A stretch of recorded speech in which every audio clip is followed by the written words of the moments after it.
నమస్కారం. నా పేరు శ్రీరామ్ శర్మ. అతను ప్రభుత్వ ఉద్యోగి, పెద్ద ఆయన, సీనియర్ సిటిజను, రిటైర్డ్ ఎస్పీ. అయితే అతని మీద, అతని భార్య మీద కోడలు వరకట్న వేధింపు కేసు ఫైల్ చేయడం జరిగింది.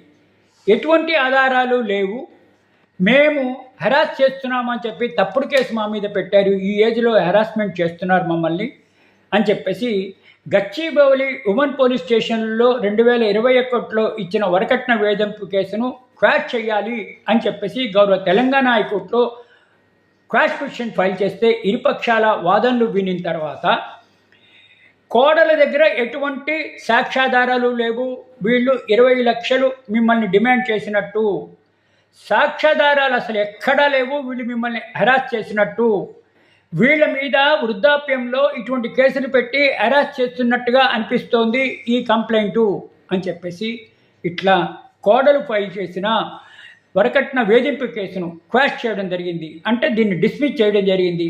ఇది తప్పుడు కేసు, వాళ్ళని హెరాస్మెంట్ చేయడానికే ఇటువంటి కేసులు పెట్టారు, కోడల దగ్గర ఎటువంటి సాక్ష్యాధారాలు లేవు, ఛార్జ్షీట్లో కూడా ఎటువంటి సాక్ష్యాలు చూపించలేదు అని చెప్పేసి క్వాష్ చేయడం జరిగింది. గౌరవ తెలంగాణ హైకోర్టు ఈ విధంగా క్వాష్ చేయడం జరిగింది క్రిమినల్ పిటిషన్ ఫైల్ చేస్తే.